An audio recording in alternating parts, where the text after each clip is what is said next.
Hello and welcome back to the Greek Pyramid. On the back of the last video where we took a look at how Percy Jackson and the Lightning Thief relates to the hero Perseus, I thought we could move through the books to the Sea of Monsters and see how it is connected to Odysseus and, more importantly, the Odyssey. So let's get straight into it.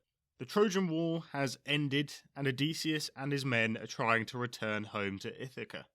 The first obvious point to mention is that they are in some way sailing on the same sea.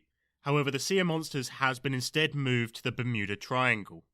There is much more to their relation than just this, though, as many of the myths that are in the Odyssey crop up in the Sea of Monsters. However, they are not necessarily in the same order. So what we'll do is move through the relevant parts of Odysseus' story to see how they fit into the Sea of Monsters. It's worth mentioning at this point that Odysseus is married to Penelope, and he's been away for 10 years fighting in the Trojan War. And a slight spoiler, it takes him another 10 years to return home.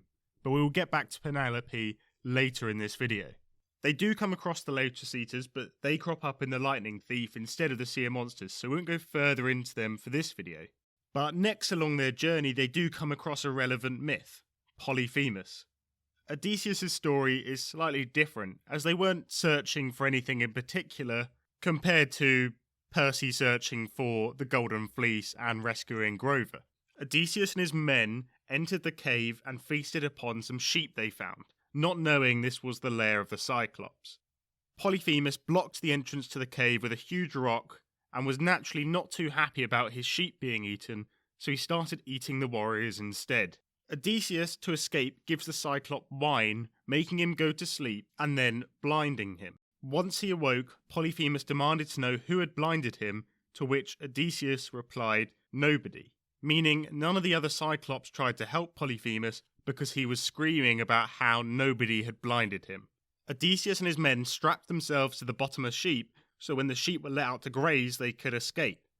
So for this part of the story, there are some obvious parallels with Percy Jackson, as Percy straps himself to a sheep in order to get into Polyphemus' cave without him noticing.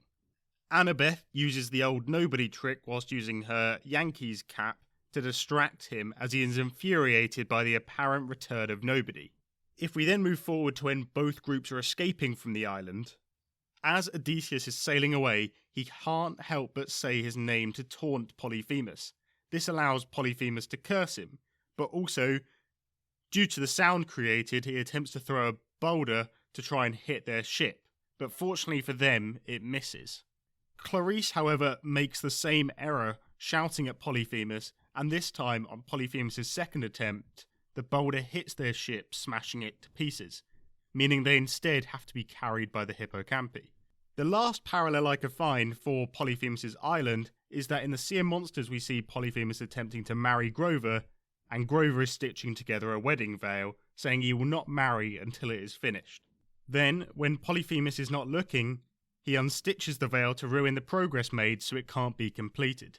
This follows the trick that Odysseus' wife Penelope was using.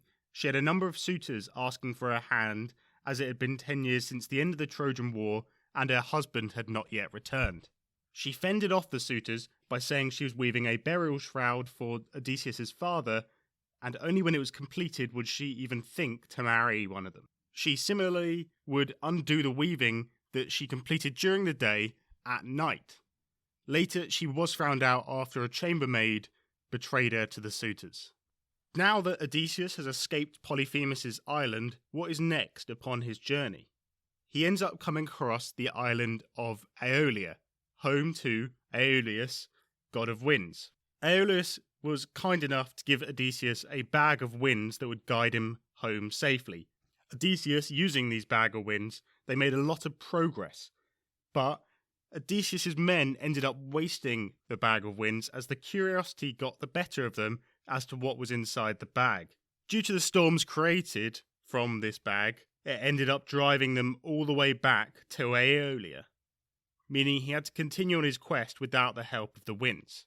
Percy, likewise, was given a thermos of winds by Hermes to help him along his quest, and this does prove useful when escaping the Princess Andromeda, but when the thermos is open too much when facing Skylar and Charybdis, it causes havoc and derails their quest in the short term.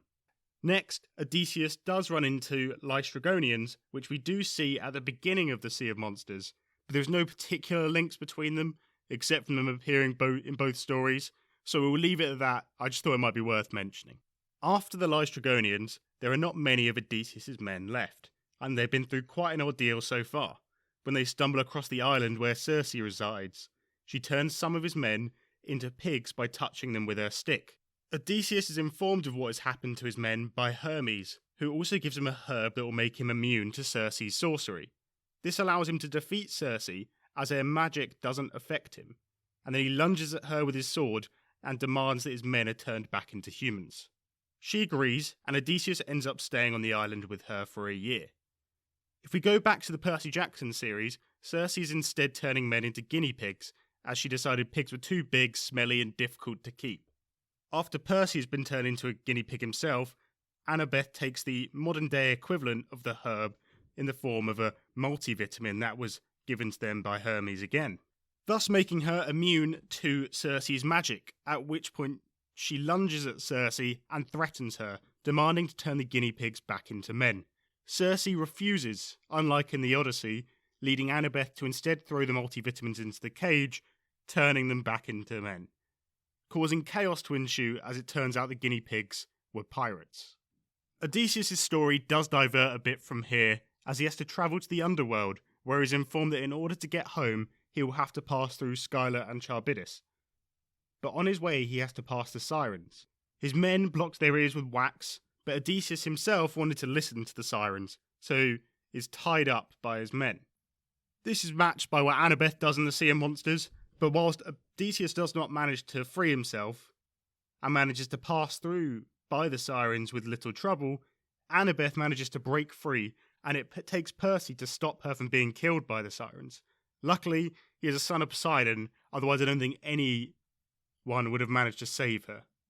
The final link between these stories is the monsters Scylla and Charybdis, which is used as the entrance to the Sea of Monsters in the Percy Jackson book. The two groups take quite different approaches to how to get past them. Odysseus decides to go past Scylla, sacrificing 6 of his men to save the others and allow them to pass through. This does work, but it does mean he loses 6 random men along the way. Whilst Clarice, who is in charge at this point, tries to blow up Charybdis, which doesn't really work and ends up with many of the CSS Birmingham's crew being eaten by Scylla, and generally causing the quest to be completely derailed. Odysseus does continue his journey to home, which ends in a rather violent manner, but the rest of the story isn't reflected within the Sea of Monsters, so we will leave it there for this video. I'm sure I have probably missed a few details, so if you have any more connections between these two stories, let me know in the comments down below. If you enjoyed it, please like and subscribe, and I'll see you next time for another video. Goodbye.